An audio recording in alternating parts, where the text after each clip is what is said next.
하나님 말씀을 함께 보도록 하겠습니다. 오늘은 여호수아서 1장 10절로 15절까지 말씀을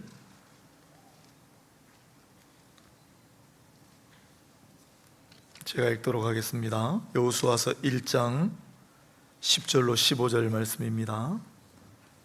구약성경 320페이지, 321페이지 걸쳐 있습니다. 여호수아 1장 10절에서 15절까지 말씀 제가 읽겠습니다. 이에 여호수아가 그 백성의 관리들에게 명령하여 이르되 진중에 두루다니며 그 백성에게 명령하여 이르기를 양식을 준비하라. 사흘 안에 너희가 이 요단을 건너 너희의 하나님 여호와께서 너희에게 주사 차지하게 하시는 땅을 차지하기 위하여 들어갈 것임이니라 하라. 여호수아가 또 르우벤 지파와 갓 지파와 므낫세 반 지파에게 말하여 이르되 여호와의 종 모세가 너희에게 명령하여 이르기를 너희의 하나님 여호와께서 너희에게 안식을 주시며 이 땅을 너희에게 주시리라 하였나니 너희는 그 말을 기억하라. 너희의 처자와 가축은 모세가 너희에게 준 요단 이쪽 땅에 머무르려니와 너희 모든 용사들은 무장하고 너희의 형제보다 앞서 건너가서 그들을 돕되 여호와께서 너희를 안식하게 하신 것 같이 너희의 형제도 안식하며 그들도 너희의 하나님 여호와께서 주시는 그 땅을 차지하기까지 하라. 그리고 너희는 너희 소유지 곧 여호와의 종 모세가 너희에게 준 요단 이쪽 해돋는 곳으로 돌아와서 그것을 차지할지니라. 아멘. 건너가 도우라는 제목으로 말씀을 함께 하겠습니다. 여호수아에게 하나님 말씀이 임하는 그러한 대목입니다. 제일 먼저 뭐라고 하셨냐면 2절에 보면 나의 종 모세가 죽었다 이렇게 됩니다. 그러니 이제 너는 일어나 건너가라 이렇게 됩니다. 모세가 죽었다. 그러니 이제 너가 일어나 건너가라. 모세는 대단한 인물이었죠. 사람들은 오늘 본문에 1절, 13절, 15절에 여호와의 종이라고 그를 불렀습니다마는 2절을 보면은 1장 2절을 보면 나의 종이라고 부르십니다. 나의 종. 반면에 여호수아는 1장 1절을 보면 모세의 수종자라고 했습니다. 모세는 여호와의 종, 나의 종. 여호수아는 모세의 수종자. 그런데 이제 그 모세도 못다 이룬 일을 하나님께서 여호수아에게 이르십니다. 일어나 건너가 내가 약속한 땅을 차지하라. 여호수아가 마음속으로 이러지 않았을까요? 하나님, 모세도 못한 일을 어찌 저더러 하라고 하십니까? 감당할 수가 없습니다. 그래서인지 하나님께서 여호수아에게 전무후무하게 주신 말씀이 있습니다. 오직 여호수아에게만 강하고 담대하라를 3번이나 하셨어요. 강하고 담대하라, 강하고 담대하라, 강하고 담대하라. 그 뒤에 붙는 구절이 있습니다. 한번 잘 묵상해 보시기 바랍니다. 강하고 담대하라, 강하고 담대하라, 강하고 담대하라. 3번 하셨는데 제일 앞에 구절하고 제일 마지막 덧붙인 구절이 똑같습니다. 내가 너와 함께 하리니 너는 강하고 담대하라. 여호수아는 모세 바로 곁에서 하나님께서 여호수아에게 내가 모세에게 그랬던 것처럼 너에게도 함께 하리라고 말씀하셨거든요. 여호수아는 하나님께서 모세 곁에 함께 계시기 때문에 어떤 일들이 일어났는지를 바로 옆에서 목격했던 사람이에요. 홍해 바다가 갈라지고 아말렉과의 전투에서 승리하고 여호와 라파 하나님의 기적을 보았고 광야 40년 동안 하나님께서 모세와 함께 하심으로 말미암아 일으키신 놀라운 일들을 가장 옆에서 보았던 사람이 여호수아예요. 그런데 이제 내가 너에게도 함께하리라 말씀하시니 용기 백배하였습니다.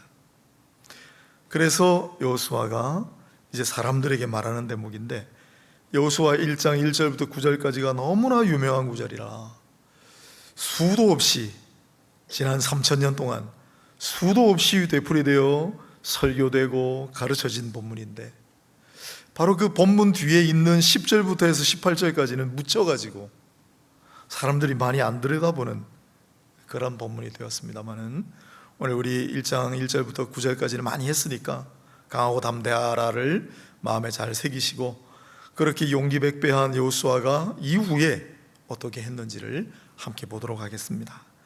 용기 백배한 여호수아는 먼저 백성의 관리들을 불러 모아서 명령을 내립니다. 뭐라고 했냐면 11절에 너희는 진중에 두루 다니며 백성에게 명령하여 이르기를 양식을 준비하라. 사흘 안에 너희가 이 요단을 건너 너희 하나님 여호와께서 너희에게 주사 차지하게 하시는 땅을 차지하기 위하여 들어갈 것임이니라. 3일 안에 너희가 약속하신 땅으로 들어갈 것이기 때문에 이제 양식을 준비하라고 일러라 라는 문장입니다. 여기서 주목할 부분이 당연히 있지요. 양식을 준비하라는 말씀입니다. 이게 왜 중요할까요? 지금까지는 만나와 메추라기를 먹고 살았습니다. 더 거두려고 해도, 더 준비하려고 해도 하나님께서 말리시는 말씀을 주셨잖아요. 먹을 만큼만. 그런데 이제 양식을 준비하라고 하십니다. 지금까지는 양식을 준비할 필요가 없는 광야의 여정을 걸어왔는데, 이제부터는 양식을 준비하라고 하시니 새로운 역사의 시작을 알리는 말씀이었습니다. 조금 본문을 넘겨가 보면 이스라엘 백성들이 요단강을 건너서, 요단강을 마침내 건너서 길갈이라는 곳에 진을 치게 되는데, 여호수아 4장 19절에 보면 그때가 1월 10일이다 라고 나와 있습니다. 1월 10일, 모세가 죽은 뒤 30일 동안 애곡했다고 했기 때문에 모세가 죽은 것은 그러므로 무조건 11월 첫날 모세가 마지막 골별서기를 했기 때문에 11월 내지는 12월 어느 날 죽었습니다. 모세는 30일 애곡 기간을 거치고 이스라엘 백성들은 마침내 여호수아 인소라의 요단강을 건너서 길갈에 진을 치는 시기가 1월 10일이라 이 말입니다. 그리고 1월 14일 저녁이 되면 유월절이 오잖아요. 유월절을 맞아 유월절을 지킨 다음에 그 다음 날 그 땅의 소산을 먹었다라고 되어 있습니다. 그리고 그 땅의 소산을 먹은 바로 그 다음 날부터 만나가 마침내 그쳤다라고 말하고 있는데, 여호수아서 5장 11절로 12절에 있는 본문이에요. 마침내 40년, 거의 40년 동안 내렸던 만나가 그쳤습니다. 그리고 이제 광야의 시대가 끝나고 가나안 시대가 시작이 됩니다. 그 신호탄이 바로 양식을 준비하라는 말씀이 되겠습니다. 양식을 준비하라. 새로운 양식을 준비하라.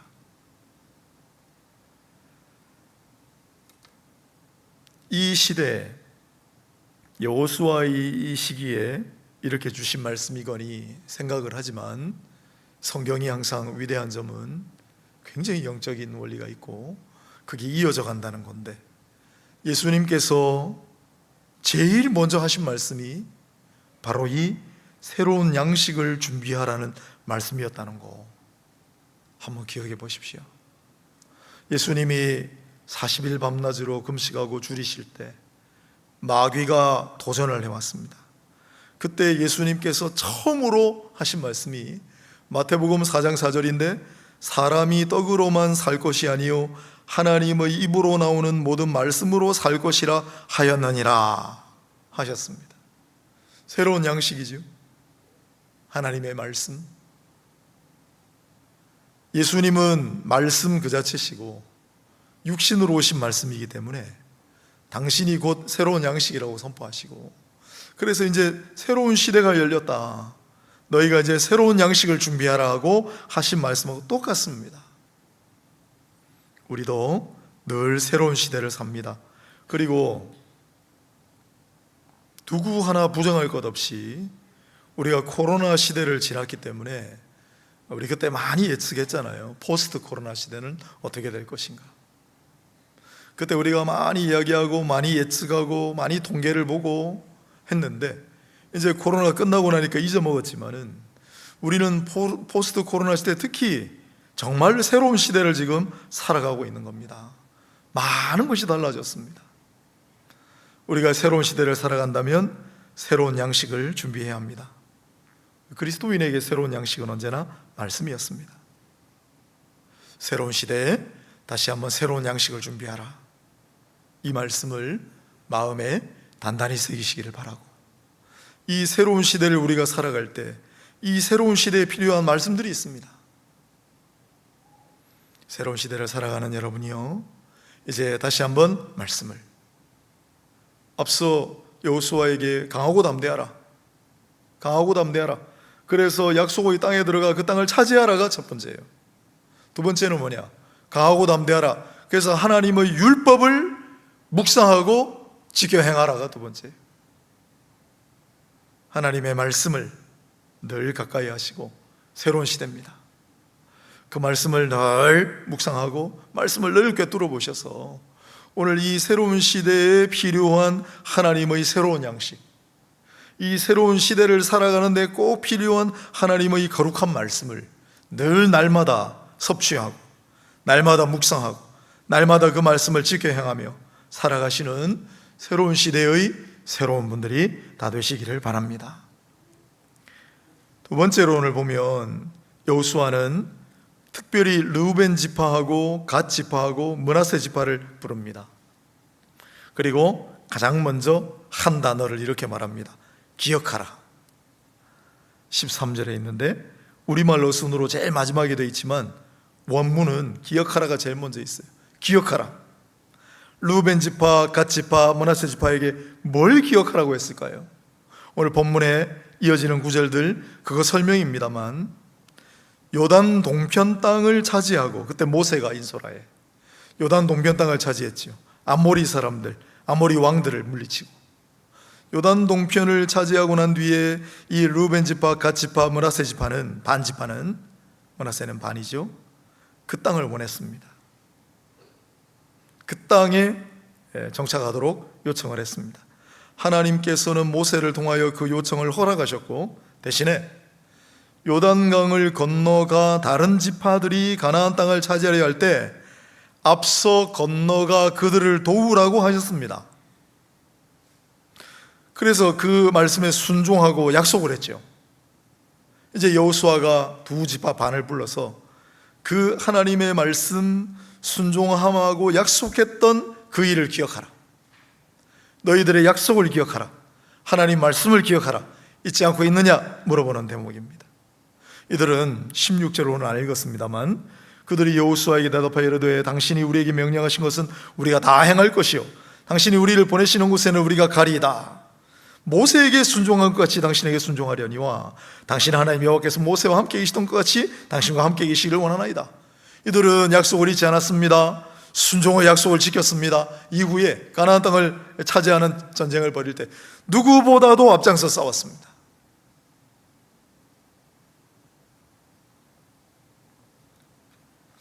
여호수아 시대에 일어났던 그러한 역사적인 사건입니다.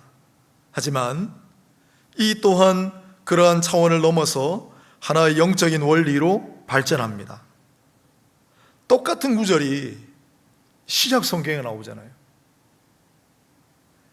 바울이 성령의 거룩한 방해하심과 성령의 거룩한 인도하심에 의해 에베소로 가고 싶었지만은 북북서로 방향을 돌리게 하셔서 드로아라는 곳에 이르렀을 때 한 사람이 밤에 바울의 환상 가운데 나타나 바울에게 이렇게 요청합니다. 건너와서 우리를 도우라. 사도행전 16장 10절에 나와요. 건너와서 우리를 도우라. 오늘 본문은요, 건너가서 우리를 도우라. 건너와서 우리를 도우라. 그래서 바울은 건너가서 유럽에 가 복음을 전하게 되고 꿈의 환상에 나왔던 그 마게도니아 지역에 제일 먼저 가서 복음을 전하는 거 아닙니까? 건너가서 도우라, 건너와서 도우라. 일본으로 농사기술을 배우러 갔던 이수정 씨 이야기를 정말 많이 했습니다. 이제는 그냥 기억하시라고요. 이수정 씨. 네, 성경에는 안 나오지만, 성경적 인물은 아니지만 우리 한국교회 초창기 역사에 아주 중요한 분이기 때문에 제가 몇 차례에 걸쳐 거듭거듭 말씀을 드립니다. 이수정 씨, 양반이었고 일본의 농업기술이 발달했다고 하니 정부에서 공을 하나 세웠거든요. 그래서 상으로 일본에 보내줬어요. 쯔다센이라고 하는 농업 가르치는 교수 집에 갔다가 두루마리에 적힌 처음 보는 글이 있어가지고 좀 뭡니까 했더니 성경이다. 그래서 이분이 성경에 눈을 뜨고 1883년 4월 29일 도쿄의 로게츠조 교회인데 한자로 하면 로월정 교회입니다. 로월정 장로교회네요. 도쿄에 있는 장로교회에서 일본 땅에 와 있던 조지 넉스 선교사님에게 세례를 받았습니다. 1883년 4월 29일. 그리고 같은 해 12월에 예수 믿고 세례받은 지 8개월 지났지요. 미국 선교 본부에 이분이 편지를 썼습니다. 언젠가 한번 제가 편지를 읽어드린 기억이 있는데 오늘 또 한번 읽어드리겠습니다. 편지를 기억하실 수는 없을 테니까 잘 한번 들어보십시오. 예수 그리스도의 종 된 나 이수정은 미국에 있는 형제자매님들에게 문안합니다. 믿음과 진리의 능력으로 주님의 크신 은총을 입은 제가 지금 누리고 있는 행복은 한이 없습니다. 중간에 제가 조금 줄입니다. 찬양과 영광을 주님께 드립니다. 그러나 아직도 수천만 우리 민족은 하나님 참된 도를 알지 못한 채 이방인처럼 살고 있습니다. 그래서 저는 성경을 한글로 옮기는 일을 하고 있는데 이것을 통해서 복음이 확산되기를 바라기 때문입니다. 이 일을 위해 저는 밤낮으로 기도하고 있습니다. 여러분, 예수 믿고 세례받은 지 8개월밖에 안 된 사람이에요. 어떻게 이렇게 썼을까요? 그리고 성경을 한글로 번역하기 위해 밤낮을 기도하며 애쓰고 있다고 하지 않습니까? 복음을 전하기 위해 수천만 우리 민족에게. 참 감동이 됩니다. 마지막 부분입니다. 저는 비록 영향력이 없는 인물이지만 여러분이 선교사를 파송해 주신다면 최선을 다해 돕겠습니다. 간곡하게 바라는 바는 지금 당장이라도 몇 명만이라도 이곳 일본에 보내어 여기서 일하는 이들과 협의하며 사업 준비를 하도록 해 주십사 하는 것입니다. 이 사업은 물론 복음을 조선 땅에 전하는 사업입니다. 몇 명만이라도, 지금 당장이라도 몇 명만이라도 보내주십시오. 진지하게 이 요청을 검토해 주시기를 간절히 빌고 원합니다. 그렇게만 된다면 제 기쁨은 한이 없겠습니다. 그리스도의 종 이수정. 이렇게 편지를 써보냈어요. 이 편지가 미국 선교 본부에 도달을 했습니다. 편지를 읽고 감동에 빠졌습니다. 이 편지 때문에 이수정 씨를 아마 아시겠지만은 한국의 마게도냐인이라고 부르는 거예요. 이 편지에 건너와서 우리를 도우라는 구절은 안 나오지만은 이 편지 내용의 자체의 취지가 제발 부디 건너와서 우리를 도와달라는 호소 아닙니까? 건너와서 우리를 도우라. 이 이수정 씨의 편지는 조선의 호소가 되었으며 마침내 성령께서 마음을 감동시킨 두 사람이 1885년 2월에 일본에 입국합니다. 그리고 이 두 사람이 이수정 씨를 만나요. 그들이 바로 언더우드 선교사하고 아펜젤러 선교사였습니다. 이수정 씨가 1883년에 12월에 한글로 번역하기 위해 애를 쓰고 있습니다 그러잖아요. 거의 한 1년 반 정도 세월이 흘렀는데 마가복음을 마침내 한글로 번역을 해냈습니다. 그리고 언더우드 선교사님하고 아펜젤러 선교사님은 이수정 씨가 번역한 마가복음 한글본을 들고 한국 땅에 입국합니다. 4월 12일, 13일 부산에 먼저 와요. 그리고 배를 타고 다시 돌아서 제물포로 가서 4월 15일 날 부활절 아침에 입국했다고 막 우리 한국 전부 다 그렇게 떠드는데 사실은 부산에 먼저 도착했어요. 우리는 바로 이 건너와 우리를 도우라의 빚을 진 자들입니다. 지금도 열방 곳곳에, 전 세계 방방 곳곳에서 우리에게 무언의 호소를 보내오고 있습니다. 건너와 우리를 도우라. 건너와서 우리를 도와주세요. 러시아 우크라이나 땅에서, 이스라엘, 요르단, 이란, 이라크, 시리아, 아프리카 땅에서 건너와 우리를 도와주세요. 뿐만 아니라 우리는 도시에 살고 있습니다. 한국 교회가 눈부시게 부흥한 데는 도시의 부흥과 함께 도시교회의 부흥이 자리 잡고 있어요. 그러나 그 도시교회의 부흥은 시골교회에서 잘 훈련된 시골교회의 자녀들을 도시로 보냈기 때문에 그 시골교회에 엄청나게 빚을 지고 있는 거예요. 이제는 시골교회들이 우리에게 호소합니다. 이제 건너와 우리를 도우라. 우리는 우리가 신앙생활을 잘하고 우리가 잘 먹고 잘 산다고 우리만 좋아서는 안 되는, 건너와 우리를 도우라는 빚을 지고 있는 자들이라는 사실을 잊지 말고, 우리도 어려운데 왜 굳이 외국에 가서 선교해야 됩니까? 그런 생각일랑은 바로 이 구약 성경에 있는 건너와 우리를 도우라, 신약 성경에 있는 건너와 우리를 도우라, 왜 이 두 말씀들이 양쪽에 이렇게 펼쳐져 있겠어요? 이게 거룩한 하나님의 원리이기 때문이에요. 건너와 우리를 도우라. 세미한 음성에 귀 기울이고 우리가 할 수 있는 미력이나마 건너와 우리를 도와주세요. 그 호소에 우리가 귀를 기울이고 우리가 미력이나마 그 호소에 우리가 도움의 손길을 얹을 수 있는 그러한 저와 여러분이 될 수 있기를 바랍니다. 마지막으로 여호수아는 안식을 강조합니다. 15절을 한번 보십시오. 여호와께서 너희를 안식하게 하신 것 같이 너희 형제도 안식하며 그들도 너희 하나님 여호와께서 주시는 그 땅을 차지하기까지 하라. 이 지파들이 건너가서 나머지 지파들을 돕는 목적은 바로 안식에 있다는 말씀이에요. 이 안식이란 단어는 노아라고 하는 이름도 이 단어에서 왔습니다. 한숨 돌리다, 쉬다, 머물다, 이런 뜻입니다. 여호수아의 말년을 묘사하는 장면에 이런 구절이 있습니다. 여호수아서 23장 1절인데 여호와께서 주위의 모든 원수들로부터 이스라엘을 쉬게 하신 지 오랜 후에 여호수아가 나이 많아 늙은지라. 하나님께서 쉬게 하신다라는 말이 나오잖아요. 이게 안식이에요. 비록 아직 여호수아 말년에도 정복하지 못한 사방의 이민족들이 많았습니다. 하지만 쉬게 하리라 말씀하시죠. 오늘 본문에 14절을 보시면 너희 처자와 가축은 모세가 너에게 준 요단 이쪽 땅에 머무르려니와, 이들은 요단강을 건너 가나안 땅 정복 전쟁에 참전할 때 처자와 가축을 요단 동편에 남겨두고 온 상태였습니다. 사방의 적들이 호시탐탐 노리는 것. 그런데 오늘 15절에 보면 여호와께서 너희를 안식하게 하신 것 같이 라고 얘기합니다. 안식입니다. 여호와께서 너희를 안식하게 하시니 너희도 형제를 자매를 도와 요단 서편 땅에서도 안식하기까지 도우라. 이 이야기죠.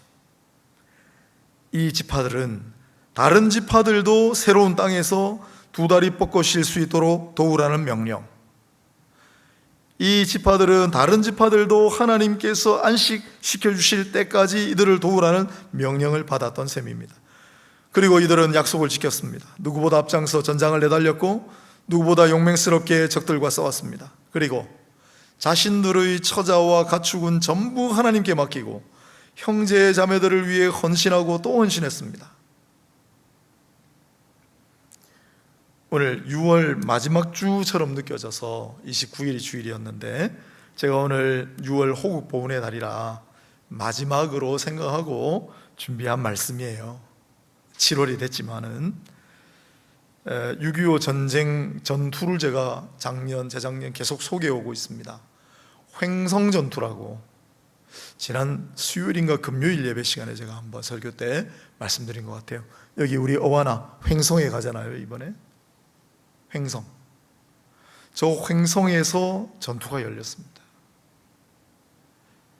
횡성 전투는 중공군이 참전하고 난 다음에 우리 한국과 유엔군이 라운드업 작전이라는 걸 할 때 서부 전선의 위기를 돌파하고자 횡성이 어딘지는 아시죠?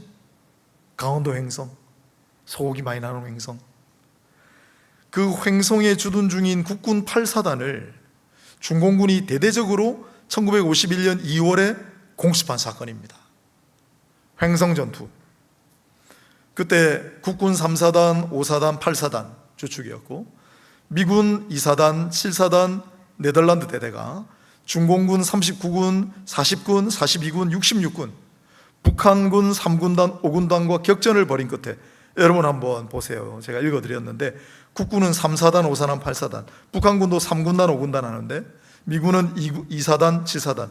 미군은 정말 많이 파병을 했지만은 그래도 이 땅에 파병 부대이기 때문에 한계가 있잖아요. 그런데 중공군은 방금 뭐라고 했습니까? 39군, 40군, 42군, 66군. 얼마나 많이 왔으면은 격전을 벌인 끝에 아군 전사자만 12,000명이 났던 전투가 횡성 전투예요. 그래서 횡성 전투를 죽음으로 막아선 전투라고 부릅니다. 횡성에 가면은 횡성 그 산지 밑에 골짜기, 거기 죽음의 피의 골짜기라고 불러요. 얼마나 많은 사람들이 거기 죽었는지. 피가 가득했다. 작년에 국방부 군사편찬위원회가 지금까지는 국군의 패배로 알려진 이 횡성 전투가 사실은 중공군의 실패라고 재평가하기에 이르렀습니다. 이때 제3사단의 지연작전하고 특히 네덜란드 대대의 활약으로 중공군은 전투에서는 이겼을지 몰라도 전쟁에서는 패했다는 새로운 해석을 내놨습니다. 근데 여기 느닷없이 네덜란드 대대가 등장하죠. 횡성 전투에서 앞서 큰 전투였습니다. 횡성 전투에서 네덜란드 대대의 대대장 오우던 중령이 전사합니다. 지휘관이 없는 상태에서 네덜란드 대대는 횡성을 돌파하고, 횡성을 졌다고 그랬잖아요. 12,000명의 아군 사상자가 났어요.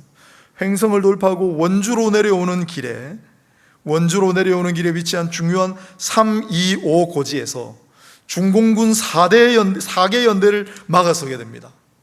네덜란드 1개 대대. 여러분, 1대대는 많아봐야 200명, 500명이에요.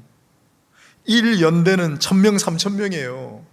4연대라고 그랬으니까 수천 명의 중공군이 몰려오는데 수백 명이 막아서는 거예요. 앞서 횡성 전투로 정말 아군 전사들이 정말 많이 나오고 네덜란드 대대장도 사망한 다음이에요. 그런데 명령이 떨어졌어요. 이 네덜란드 대대가 도망가지 않고 10배도 더 되는 중공군 공격을 막아냈습니다.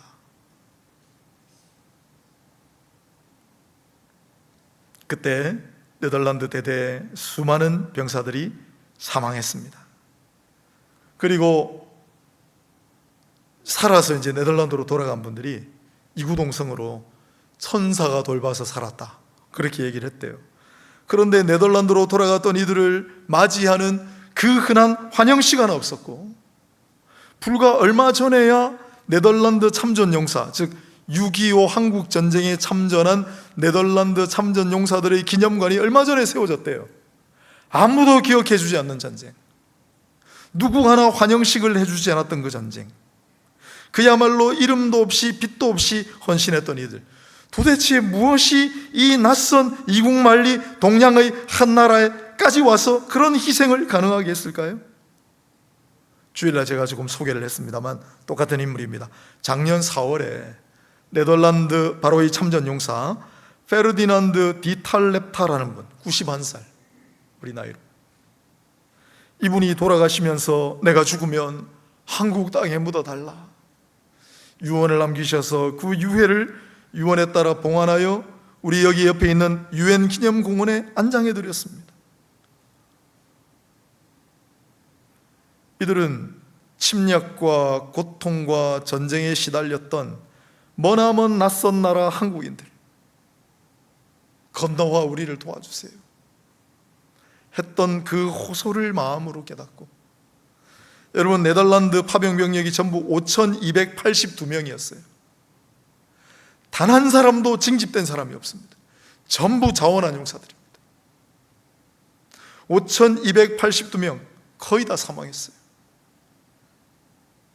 무엇이 그들로 하여금 이 머나먼 땅, 낯선 땅에 목숨을 아끼지 않고 희생하고 헌신하게 했을까?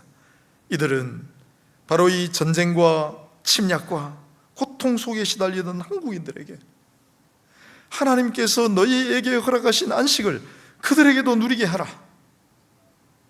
그 말씀 하나 가지고 이 땅에 왔던 그리스도의 사람들이었습니다. 거의 대부분. 그리고 마지막 순간에 나는 이 땅에 안식하기를 원합니다. 내 마지막 안식처는 대한민국입니다. 그래서 하나 둘 이 땅에 묻히는 거예요. 오늘 여호수아서 1장 10절로 15절을 묵상하고 있습니다. 1절부터 9절까지가 워낙 유명한 본문이라 오늘 10절부터 18절까지 사실 묻힌 본문이에요. 잘 안 알려진 본문입니다. 하지만 우리가 잘 살펴보았던 것처럼 중요한 영적 원리가 담겨 있습니다. 첫 번째로, 하나님께서 이 백성들에게 명하시는 것이 건너와서 우리를 도우라. 왜요? 이들도 너희처럼 안식하게 하라.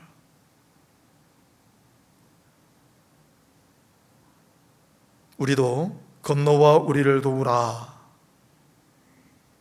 에 빚진 자들이다 라는 생각을 합니다.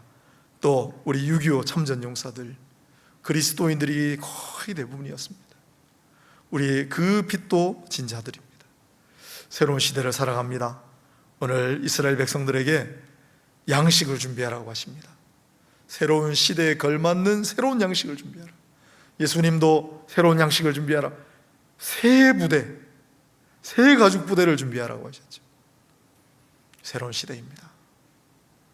이제 우리도 새로운 양식을 준비하여 우리가 갚아야 될 것이 무엇인지를 기억하고 하나님의 뜻을 잘 분별하여 하나님 나라 위하여 귀하게 쓰임받고 특별히 헌신하는 우리 온 전체의 권속들이 되시기를 주님의 이름으로 축원합니다.